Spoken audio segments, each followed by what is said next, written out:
Brujería hindú y la Santa Muerte. Buenas, empiezo presentándome. Mi nombre es Laura.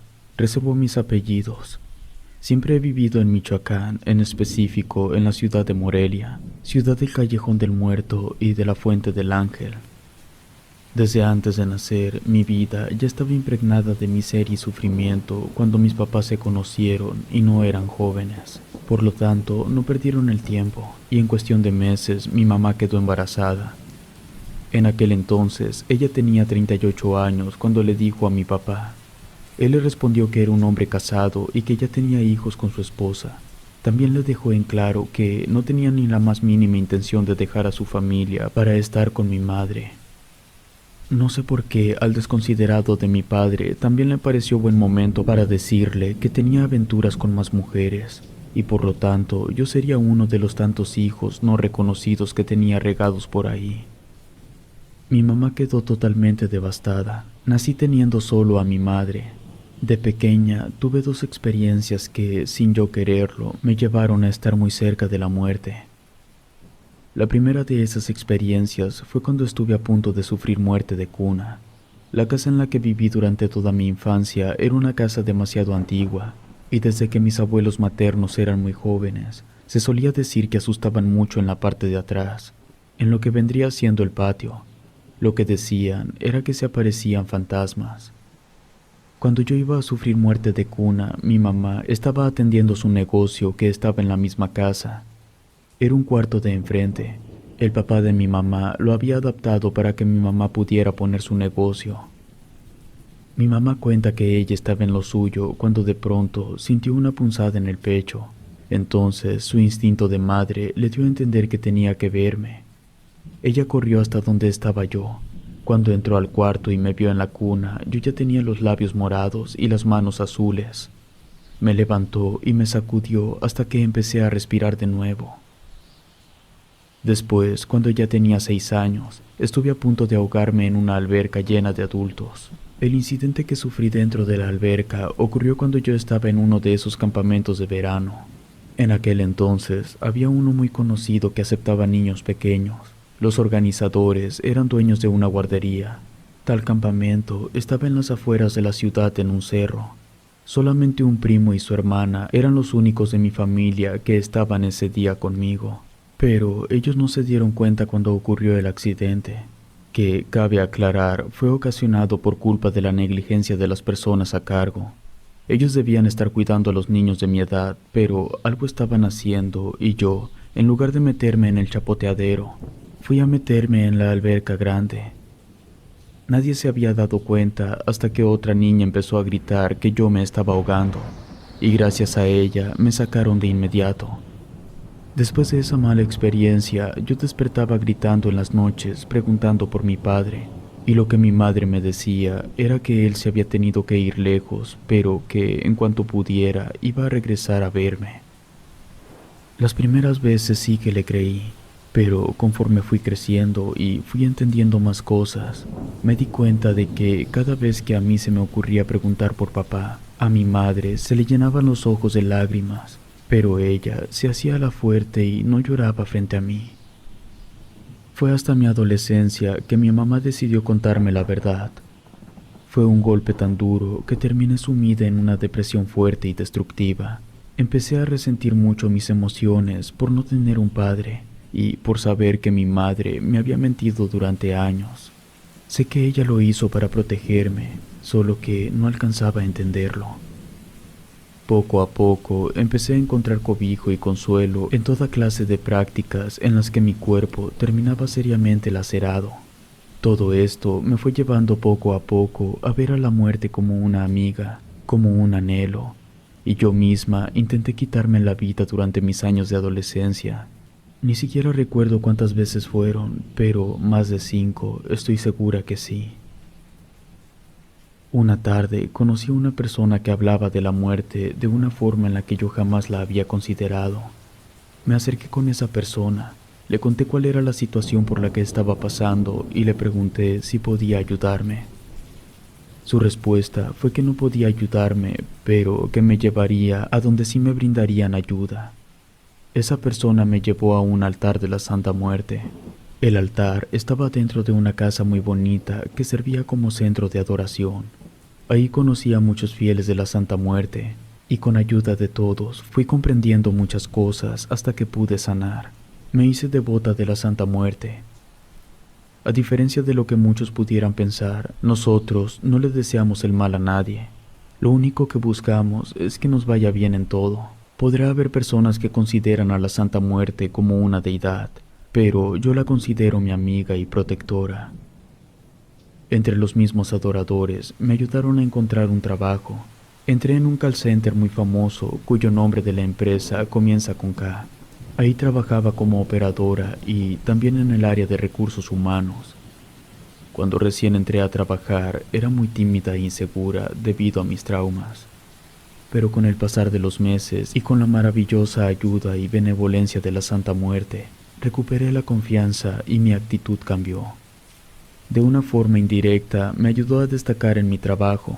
No subí de puesto, pero sí me asignaron a otras funciones que tenían que ver con las líneas de contacto entre las diferentes áreas del call center. Ganaba más dinero y eso me gustaba, porque el sueldo que ganaba no solo era para mí. La mitad de mi dinero yo lo utilizaba para darle ofrendas a la Santa Muerte. No porque ella me lo pidiera, sino porque yo me sentía muy agradecida. Pasó el tiempo. En el 2017, durante la primera mitad del año, entró un trabajador nuevo. Su nombre era Rubén. Desde la primera vez que lo vi, algo de él me atrajo en exceso. Después me enteré que tenía novia, y ella también trabajaba en el call center. De hecho, ella le había conseguido el trabajo a él. Por eso opté por no acercarme. Pero siempre que me tocaba asistir a su piso para que me apoyara con unos asuntos relacionados con mi área de trabajo, me ponía nerviosa y me daba pena hablarle. Pero debido a las cuestiones laborales fuimos teniendo cada vez más contacto y la pena se fue quedando en segundo plano. Con el paso de las semanas ya nos saludábamos cuando nos veíamos en cualquier área. Si coincidíamos en la comida, podíamos platicar de cosas que no tenían nada que ver con el trabajo. Después, cuando salíamos a la misma hora, nos íbamos juntos en el camión. Las cosas se estaban dando. Él era 3 años más grande que yo. Como no podía ser de otra forma, las cosas siguieron su curso, y una noche pasó lo que ya era inevitable. Después de eso, empezamos a salir porque me dijo que, derivado de lo que pasó entre nosotros, ya había terminado con su novia. Nosotros nos mantuvimos neutrales en el trabajo. Nunca nadie se enteró. Todos los lunes yo descansaba y él salía a eso de las 7 de la noche. Iba a mi casa y ahí pasaba la noche. Así estuvimos unos 4 o 5 meses hasta que, luego de que yo le encontrara unos mensajes, me confesó que aún seguía con su novia y ya no podíamos seguir con lo nuestro. Terminamos, pero a pesar de eso siempre me buscaba y yo accedía a encontrarme con él. Hasta que, debido a que tenía muchas sospechas, su novia le pidió a un amigo suyo que estuviera siguiendo a Rubén. Nos descubrieron y entonces cortamos todo contacto, inclusive el visual. Pasó el tiempo. A finales de septiembre del 2019, Rubén se fue a los Estados Unidos a trabajar y me buscó por mensajes y llamadas. Nuevamente acepté ser su novia y pensé que mis sueños se habían hecho realidad porque cuando volvió de Estados Unidos en febrero del 2021, empezamos a vivir juntos. Conocí a su familia y creo que me aceptaban, pero mi familia no tomó del todo bien el hecho de que viviéramos juntos sin estar casados ni tener hijos. Es importante mencionar que Rubén regresó sin trabajo. Por lo mismo, yo lo mantenía en lo que él encontraba trabajo. Literalmente me hacía cargo de todo. En una ocasión regresó a la casa diciendo algo que no eran quejas. Dijo que al fin había encontrado la solución definitiva para su situación. Yo pensé que lo iban a emplear en un lugar donde su contrato era por 5 años o más, pero no. Me dijo que había encontrado a una señora que tenía la habilidad de leer las cartas y que con ayuda de ella siempre sabríamos cuáles serían las decisiones correctas que tendríamos que tomar para mejorar nuestra vida. La señora se hacía llamar a sí misma Anaís. Nunca supe el verdadero nombre de ella. Cuando Rubén me llevó a conocer a esa señora, me dijo que ella afirmaba haber nacido en Costa Rica y que sus hijos no la querían porque pensaban que leer las cartas era cosa del diablo. Yo en ningún momento me esforcé por ocultar la desconfianza que esa señora me hacía sentir. Mi actitud fue hostil desde el principio, tanto que le pregunté de forma directa si era cierto que leer las cartas tenía algo que ver con el diablo. La señora se puso seria y, sosteniéndome la mirada, me respondió: «Yo podré ser bruja, pero no soy adoradora del diablo». Se notaba que ella quería cambiar el tema y pasar a la lectura de cartas, pero yo insistí con mis cuestionamientos. Le comenté que mi bisabuela era de Tlaxcala y que en esas tierras se decía que todas las brujas eran satánicas. La señora dijo ser una de muchas brujas al servicio de la diosa de la muerte, Kali, creada a partir del Shakti. Su respuesta fue tan compleja e indescifrable para mí que ya no le dije nada y procedimos a la lectura de cartas. Las cartas que ella tenía eran unas que nunca había visto antes. Eran muy diferentes, mostraban seres de muchos brazos, con cabezas de animales y muchos eran de color azul.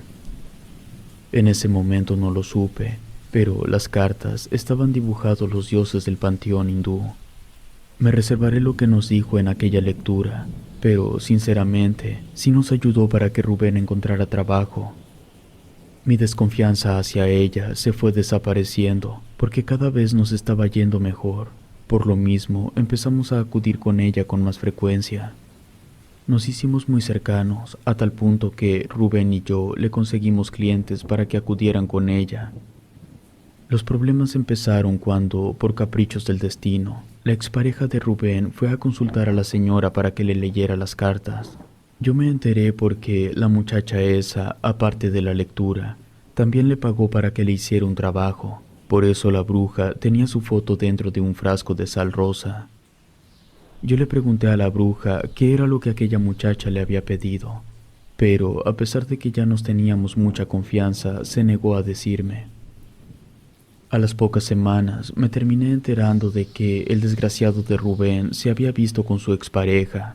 En ese momento llegué a la conclusión de que lo que estaba pasando estaba relacionado con el trabajo que ella le había pedido a la bruja. Rubén y yo terminamos. También me alejé completamente de la bruja. Cuando Rubén y yo pusimos fin a nuestra relación, ya teníamos muchos amigos en común. Por lo tanto, de una forma u otra, me enteraba de algunas cosas de la vida de Rubén. Y aunque la mayoría me tenían sin cuidado, hubo una noticia que me llamó mucho la atención. El 31 de agosto del 2022, debido a que estaba cegado y obsesionado con las prácticas de la bruja, decidió unirse a la misma religión que practicaba la bruja. Ese día, el 31 de agosto, fue la celebración de un tal Krishna. Según entendí, esa celebración vendría a ser el equivalente a la Navidad. La ceremonia fue en un templo de aquí de la ciudad. Estuvieron cantando, orando, bailando y otras cosas que el amigo en común me contó. A la semana siguiente fui al médico porque no me encontraba muy bien.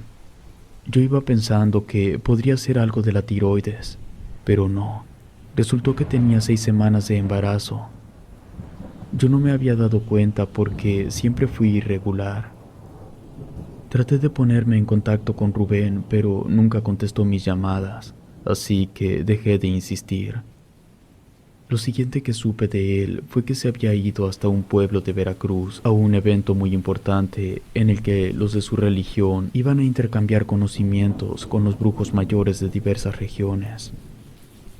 A principios de octubre encontré un perro muerto frente a la puerta de mi casa. Tuve un mal presentimiento, pero no quise sugestionarme y lo dejé pasar. Esa misma semana, al trabajo, me llegó un platillo de comida. Por esas fechas, un compañero del trabajo me estaba pretendiendo, y ya me había mandado comida antes, por eso yo supuse que él me había enviado el platillo de ese día. Me lo comí tranquilamente, era pasta y sabía deliciosa. Cuando terminé de comer, le mandé mensaje al compañero para agradecerle el platillo, pero él me respondió que no me había mandado nada. Ahí me preocupé. A las 2 horas de haber comido, estaba en la clínica perdiendo a mi bebé. Fue un momento devastador para mí. Independientemente de lo que había pasado con Rubén, yo quería tener a mi bebé.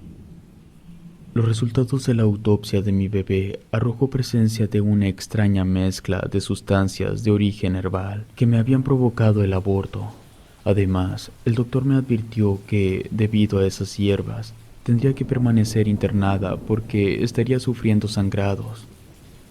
En la segunda semana del mes de octubre, los sangrados por fin se detuvieron y me dieron de alta. Antes de perder a mi bebé, yo pesaba 67 kilos. Y cuando salí del hospital pesaba menos de 50. Estaba muerta en vida, se había consumido todo mi organismo. Mi estado de salud era tan delicado que me recetaron un medicamento controlado, las famosas pastillas que algunas personas utilizan para dormir. Antes de que terminara octubre, una tía fue a visitarme y al ver el estado tan demacrado que me encontraba, me convenció de viajar a Huetamo, un pueblo de origen chichimeca que está casi llegando al estado de Guerrero. Mi tía quería que fuéramos a ver a una señora que trabajaba con ángeles. Mi familia no sabía que yo era devota de la Santa Muerte, entonces no tuve ninguna excusa para negarme a ir con ella. Hicimos el viaje y en cuanto entré a la casita hecha de ladrillos grises de la señora Marbella, me preguntó en dónde me había metido. De inmediato le pidió a mi tía que se saliera de la casa, sacó un libro y comenzó a rezar. Yo no podía hacer nada más que frotar entre mis manos un cuarzo que ella me dio. No entendía por qué, pero en cuanto ella se puso a rezar, yo lloré como nunca. La señora Marbella empezó a describirme a la perfección cómo era el local de la bruja y su apariencia física. Luego me dijo que me había hecho un trabajo muy fuerte. Era como un enterramiento, pero realizado de forma milenaria. Ella no entendía cómo era eso posible. Yo le mencioné el tipo de cartas que usaba. Marbella me preguntó si la bruja alguna vez había mencionado a una supuesta diosa hindú llamada Kali. Le dije que sí. Ella hizo una mueca y me aclaró que salvarme de un trabajo tan ligado a los ángeles caídos iba a ser muy complicado. Marbella agarró el cuarzo que me había dado y lo metió en agua. Del cuarzo se desprendió un líquido de varios colores. Ella me miró extrañada y algo incrédula. Me dijo que tenía una figura muy alta y grande protegiéndome. Volvió a mirar el líquido y me dijo que se trataba de un ser angélico, que su rango era difuso y que no estaba en el cielo, pero tampoco era un ángel caído. Entonces me preguntó si adoraba a la muerte. Yo le respondí que sí. Ella procedió a tirar el agua donde había metido el cuarzo. Luego me aclaró que la única que podía ayudarme era la muerte. Le pedí a la señora que no le comentara nada a mi tía. Y así fue que regresamos a la ciudad.